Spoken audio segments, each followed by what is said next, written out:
Now, I saw you do a video where you were talking about this particular interaction between Drake and Kendrick, and you mentioned that you were going to approach it from a hip hop womanist perspective. So, for people who did not read "When Chicken Heads Come Home to Roost," for people who did not understand, who do not understand what that phrase is, what does it mean to be a hip hop womanist?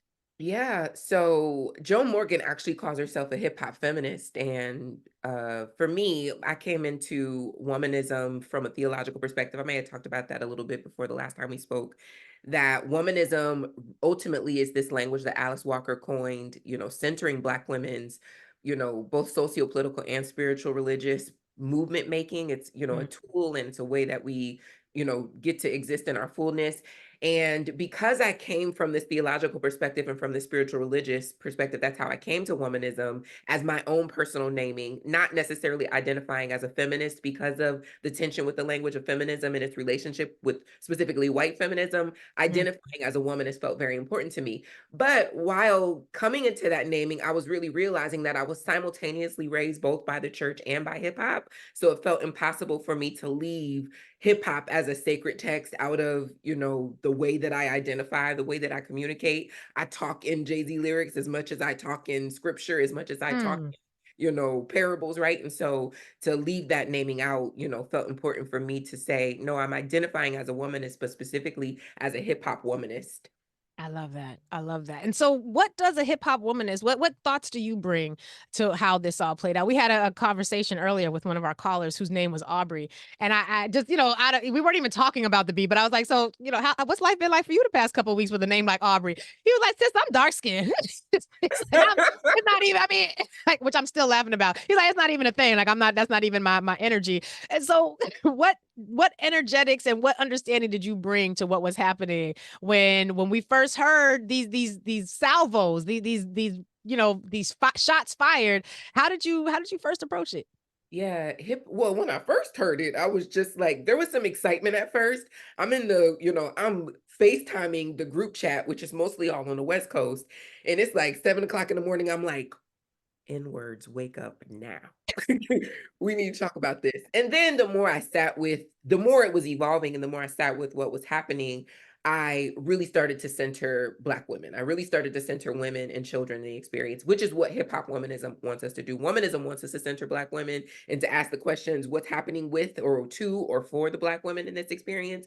And, also hip hop womanism is asking the ethical question of, if we consider this sacred text, if we consider this hip hop lyrics to be prophetic or to Mm, be historical or to be sociological or to be, whatever implications they come with, then what is the ethics of not digging into them and really, asking the questions, what does this mean for us? And so, what does this mean for Black women? yeah. What does this beef mean for Black women and children? And it wasn't hard to really then immediately start having some tension with, wait a minute, Black women and children are the butt of the joke. If Mm, anybody loses in this beef, it won't be Drake and Kendrick Lamar. They will still have money. They will still be well. They will still have fans who will fight to the death, mm. possibly, physically, right? Fight to the death over, which one of them won this beef or which one of them is winning this beef. And cancel culture, we know it's not real. Give a little bit of time. Drake will come back and we'll forget about BBL Drizzy.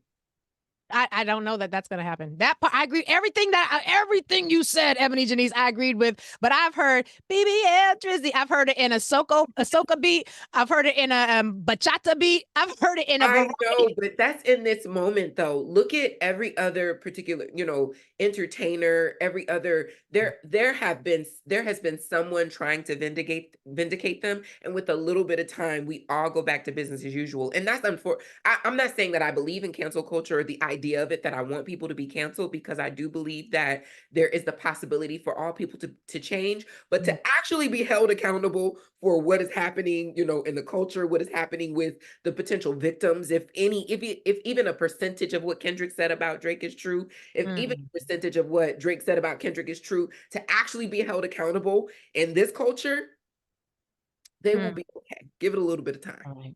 So if we had facts that show that everything, all the accusations were 100% correct, that would be an acceptable. We'd be like, yes, they did those things, and when is the next one going to drop?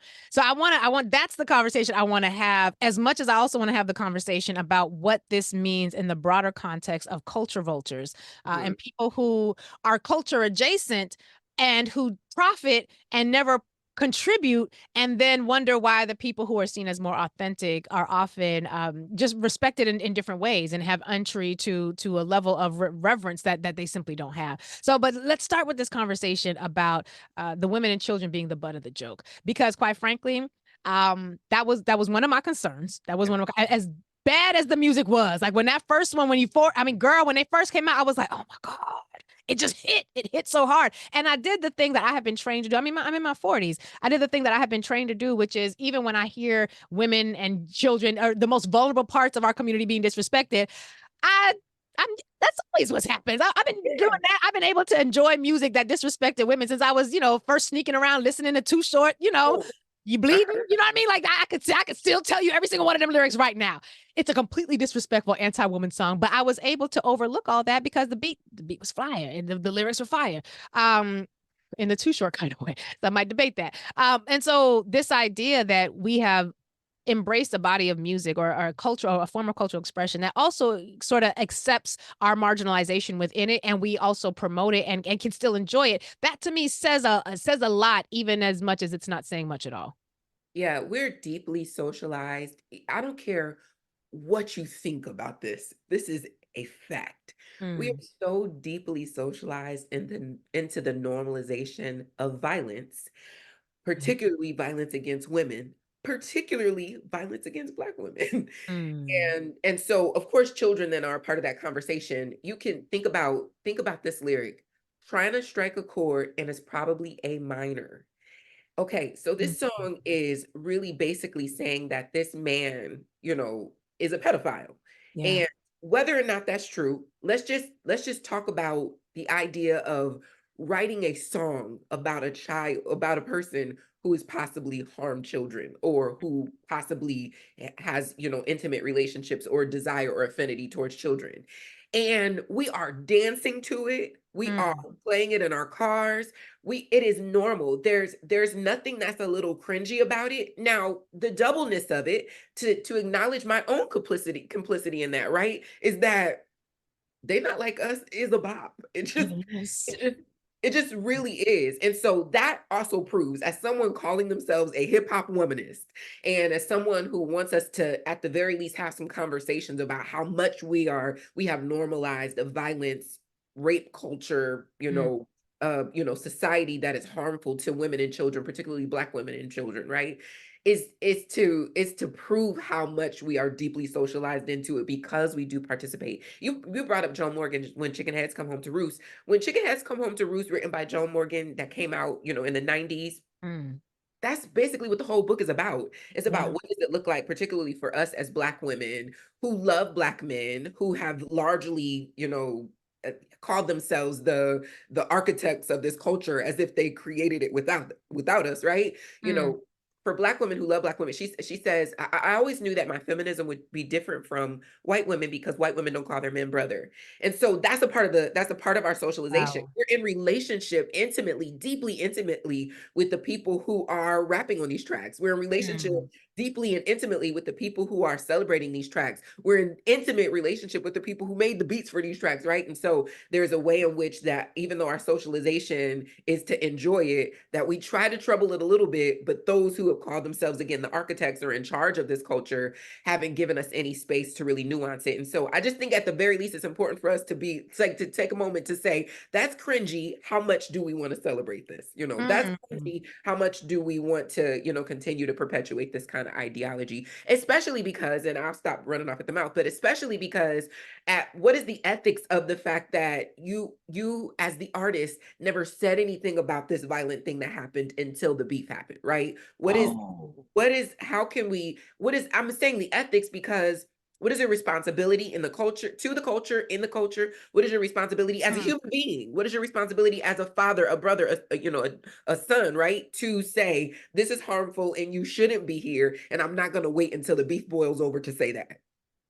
Oh, that part right there. So if it is a problem, if it's a failing enough that if I include it in my music and my lyrical content, I can take you out. I can cause you to have to go into the booth and think thoughts about your life, get your life together. And if I can use this musically to destroy you verbally, Uh-huh. but I never had anything to say about it beforehand, and it was sorta just a known, accepted understanding about who you were before. It's only important enough for me to comment on if I can weaponize it against you, Yeah. knowing that what I'm weaponizing is behaviors that you have allegedly enacted against people who are For less years. powerful than you, Mhm. such that that's your whole professional reputation. Right. Mm. Ouch, And I say ouch. to trouble it too because hip hop culture is also known for being anti-snitching.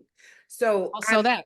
do want to, I want to leave some space for the fact that if you have been deeply socialized into this culture, then you also know that there's only so much that you can say, should say without people then considering you, a snitch or a rat Right. or whatever, and whatever that means. And that's a conversation, a book, an article, a discussion for another day Mm. about, how problematic that is, that we don't really know when we can say this is harmful to a whole group of people. We should stop without it being a bad thing to say that, right? Especially when So, that whole group of people is us. right, especially when that whole group of people is us.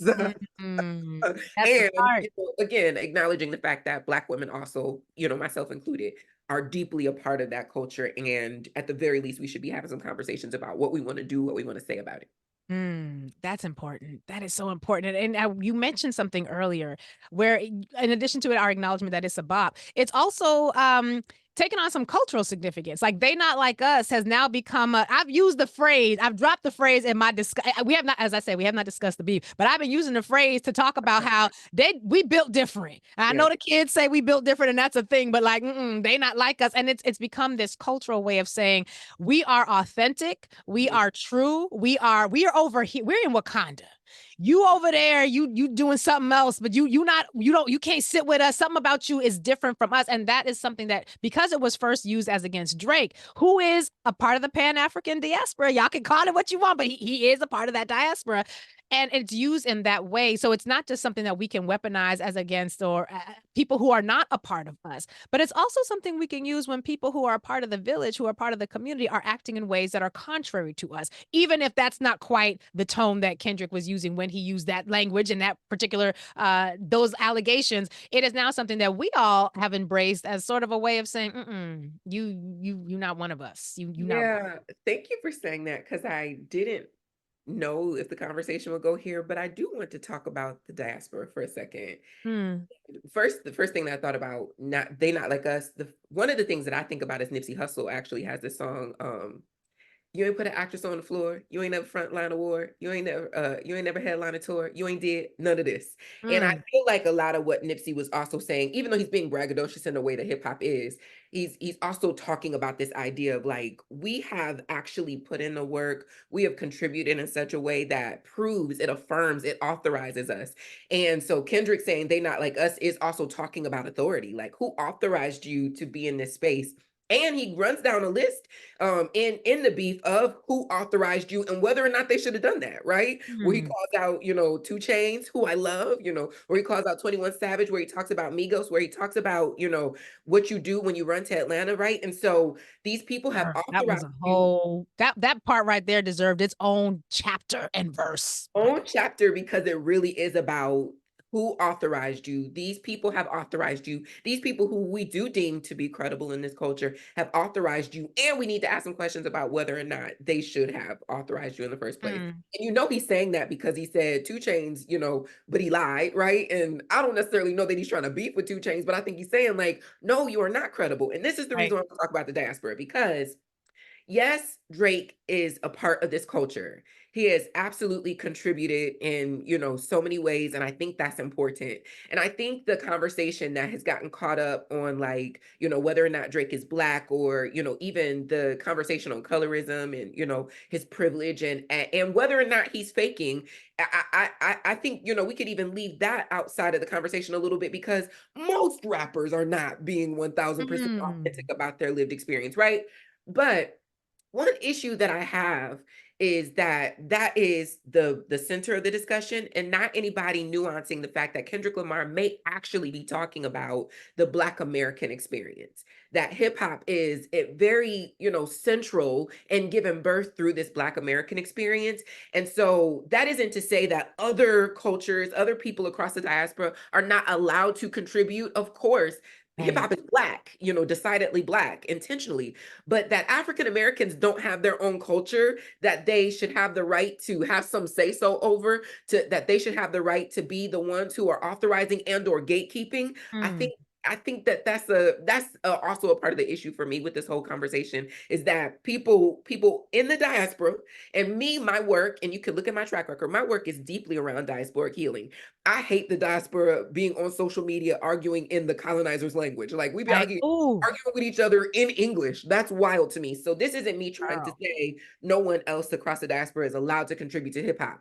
But part of the issue is very often across the diaspora, Black Canadians in particular, I've seen a lot of them, and this ain't me trying to start beef with that, but I've seen a lot of them saying that, that hip hop culture is this, Black Caribbean specific culture and da da da whatever. And a lot of ways that is violence to Black Americans, right? To Black Mm. Americans in the sense that it says that Black American hip hop is not decidedly Black American, and that we have not invited the entire diaspora into that conversation, and that we don't have the right to say I don't know. I don't like the way that you are representing this culture, and I don't like the way that you're not acknowledging your privilege because Mm. you certainly have came into the game with a huge amount of privilege, right? So Yes. I don't like the way that you're not acknowledging your privilege, and that's not to say that you're not welcome here, but that's to say that you're not welcome here if you're going to come here and talk about our women, be harmful to our culture, be harmful with the language, and then to cosplay all these different cultures and to never acknowledge. Never cite your sources. Never say this is where I got this from. Never say this is, this is the language that I'm using right now. Never, to give credit. And I'm not trying to say that Drake is never given credit. I'm just saying that that's a part of the Yeah. argument or the Yeah. conversation I think is important. And so I know a lot of folks will hear this and say, "Well, EbonyJanice, Lurie, weren't they, Cool Herc? These are people who had Caribbean roots. Of course, this is a Pan African music art form." And I think one response to that is, yes, they had Caribbean heritage and were of Caribbean descent, and what was coming out was Americanized understanding of that. So it's not like they were growing up in that space, and or maybe they were. I don't actually know when Cool Herc got here. Let me. I gotta fact check myself. Their geographical location matters because Mm, hip hop is birthed out of a certain ideology yes, based on geography. And so yes, to try to erase the fact that I have, roots outside of America as well, but I am a Black American person in this Black American cultural experience. And so yeah, I'm never going to erase, Ivory Coast. I'm never going to erase, Senegal. I'm never going to erase all these other, ideas that contribute to who it is that I am, but I am decidedly having a Black American experience. My yes, geographical location matters to that. And so, again, I feel like that also is weaponized, like that language of Cool Herc being from the Caribbean, right? Or having Caribbean roots is also weaponized, against Black American culture. This mm, idea that Black Americans don't have culture. I'll give a perfect example. I saw somebody arguing one day on social media about rice.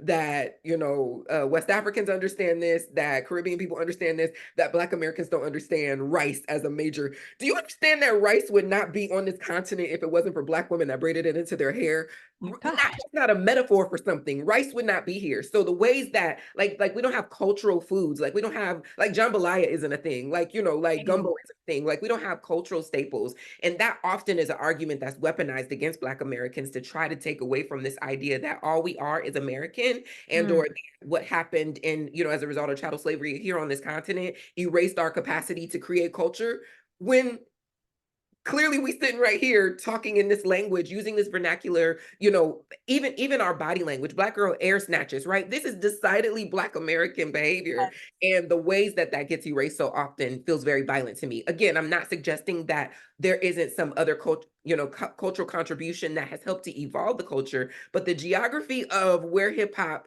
was born and birthed and evolved, and the language and the, the whole culture, all the elements of it, it absolutely matters that it was here mm, on this continent and that it was birthed mm. out of historical realities that were happening at the time on this continent. So just this morning, I missed my train. I had to go to a different train station. I'm taking cars back and forth, and I ended up this sister and I, who we had never met before. Shout out to Moynihan. We met today this morning. We were running together to catch the train. Missed the train. The train said we not coming. Forget y'all. Forget this station. So we had to get in a car to get. I was like, come on, girl, we gonna get in this car. So we went and we're talking, and I was like, where are you from? Because I could hear the accent. She's Guyanese, and I said, oh yeah, my mother's from Jamaica, and we were talking whatever, and she's like, yeah, my husband is from Antigua, but he's American, but he swear he's from Antigua. I was like, she's like, so are you Jamaican? I was like, no, I'm a Black American. And I was explaining to her, yes, I am cultured. I plantain is how we say plantain. We don't say plantains. Rice, peas, gunga peas, and rice. Like that's how I move. I understand that. But I would not go so far as to say I'm Jamaican because I am decidedly a Black American. I move like a Black American. Like when I went and I lived in the Dominican Republic for a while, they didn't mistake me for Jamaica other than for my hair. They knew that I was Americanized, even if I was of Jamaican heritage. And that understanding that hip hop in South Bronx, dealing with what they were dealing with in that era, in New York City, in that time. Yet, and quite frankly, for those of you who have never been to the Bronx, you never been to Brooklyn, you never seen what New York City is like, it is.